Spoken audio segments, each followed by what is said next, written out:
Morning, guys. Mark Fresh, ProTech Dog Training with new convert SIF.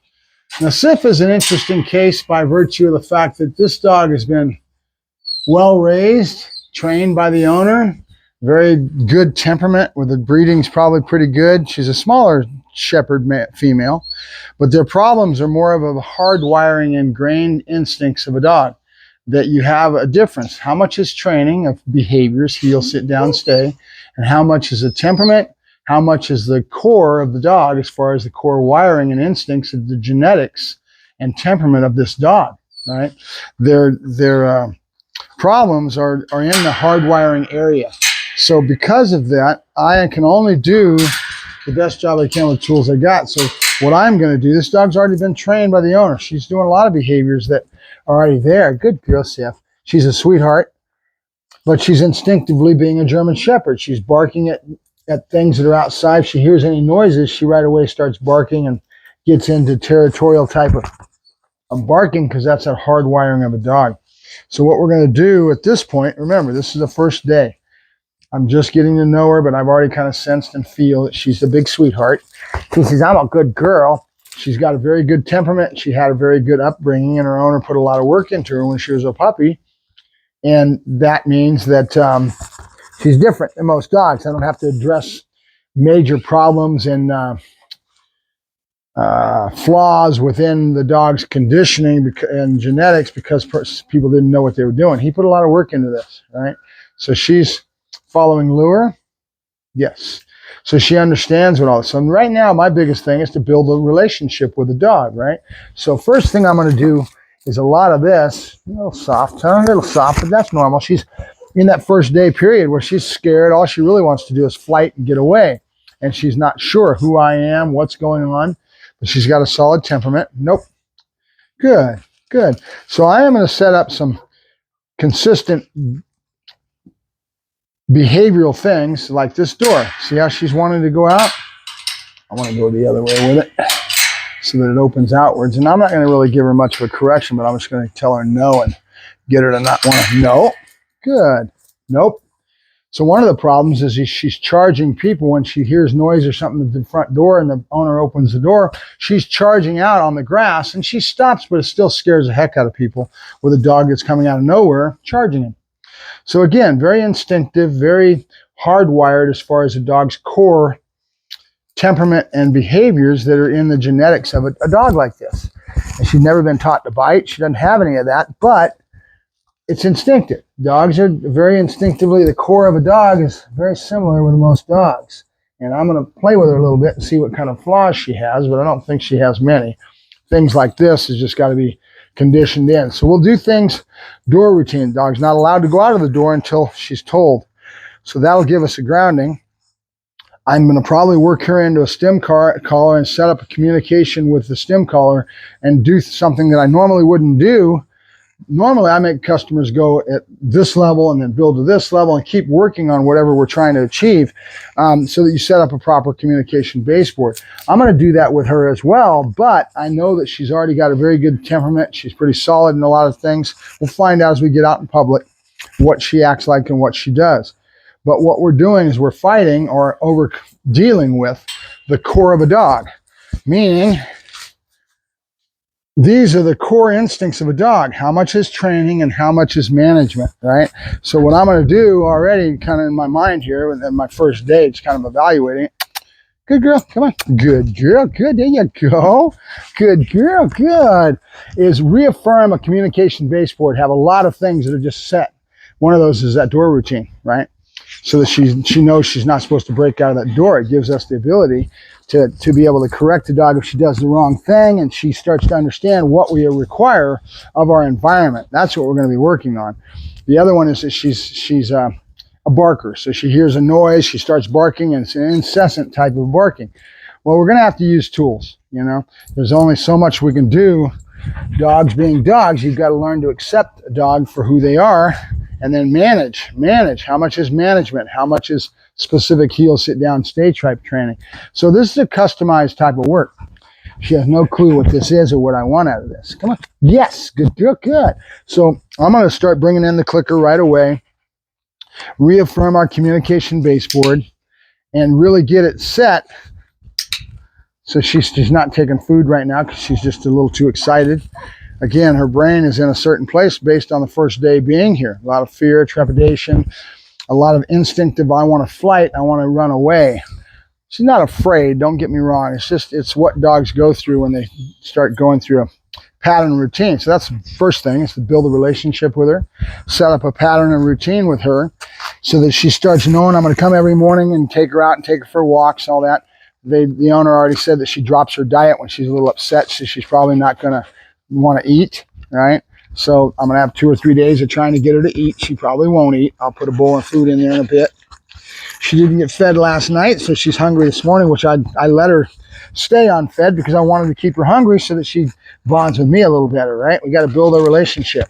And this is just instinct with anybody that knows what they're doing with dogs.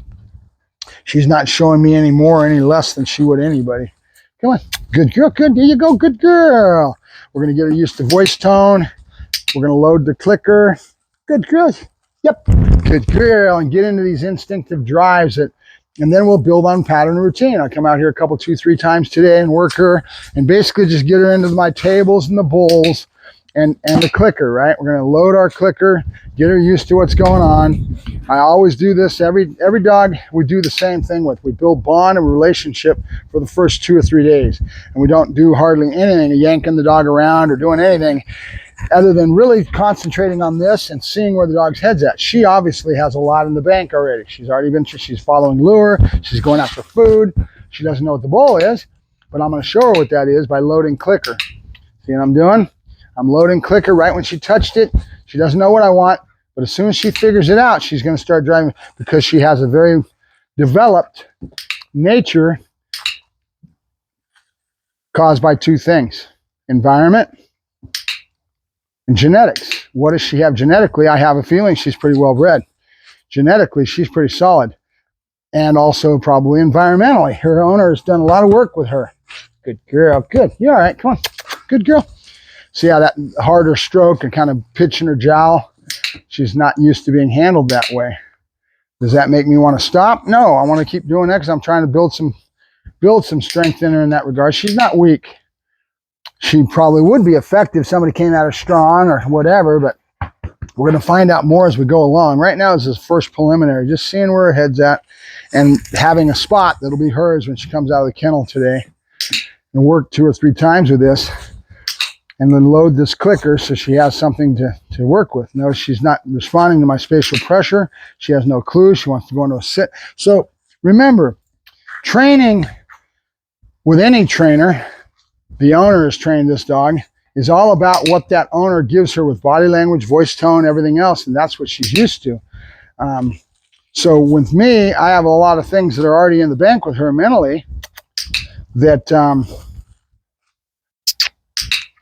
good girl, good, intelligent dog, probably very well bred, pretty stable. He's done a really good job with her. She's a good dog.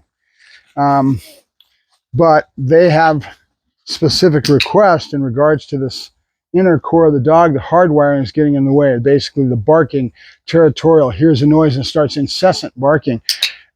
We're going to give her as much of a communication baseboard as we can, but we're probably going to have to go to tools like a bark collar, etc.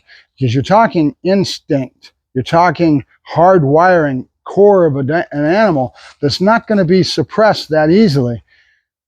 And so you're going to need a tool because you can't sit there and yell at the dog all day like, quiet, quiet. It's just not going to work. We will teach her the word quiet, though. She's going to learn a lot of little things that we're going to be able to add in with our communication baseboard that gives the owner more to work with in dealing with these problems, right? But remember, it's not heel, sit down, stay. This is the core of the dog, who the dog is. They're giving you a genetic reaction to what's happening around them. And then we get back to the perceptions of the public. What do they think in regards to the dog's behavior and what they are? What are their perceptions of what training is, right? Dog is not a robot.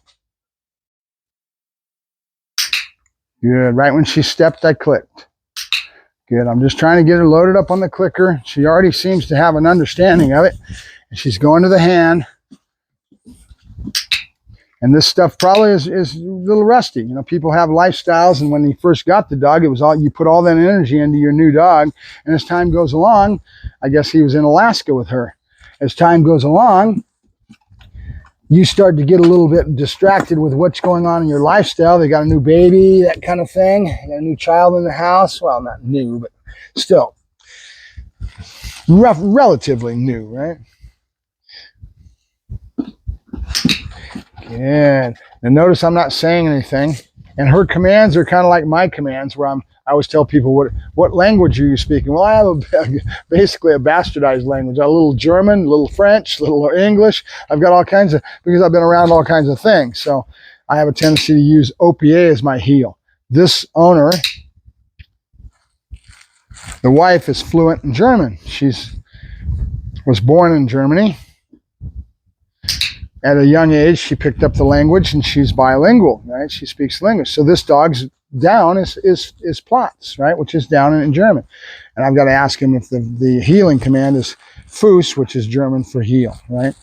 Whereas we say OPA in French for the French dogs, but it doesn't matter where they're coming from. It's just kind of what you use. So most of the time I'm using OPA. Well, I won't use that with this dog. I'll have to use Fuß, Platz, 9, Sitz, the German commands, right?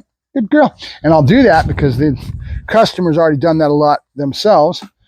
But they're like me, they're bilingual. So I have German commands, I have French commands, and I kind of pepper a lot of this in depending on what I'm doing. You know, my bite command for biting is Fass, which is an old German command for bite, right?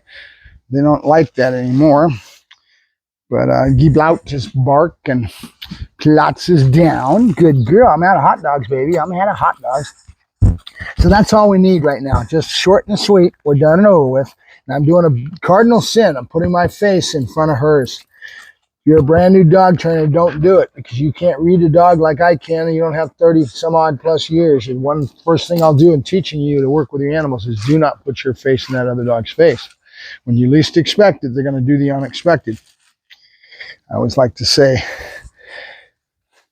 expect the expected. For me, it's good girl. We're done. Okay, we're done. All right, we're done. Good girl, we're done.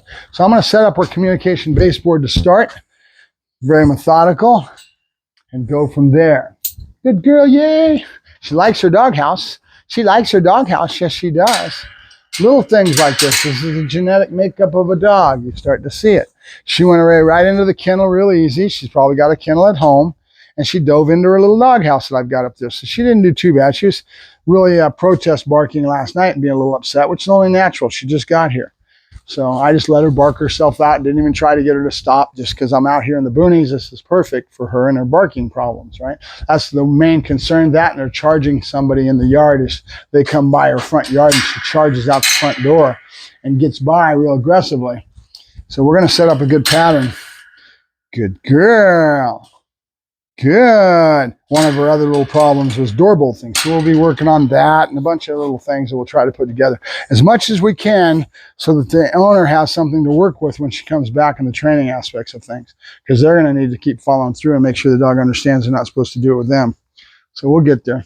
All right. Mark Ferrasci, Protect Dog Training, and SIF, German Shepherd, 5-year-old female. Talk to you later.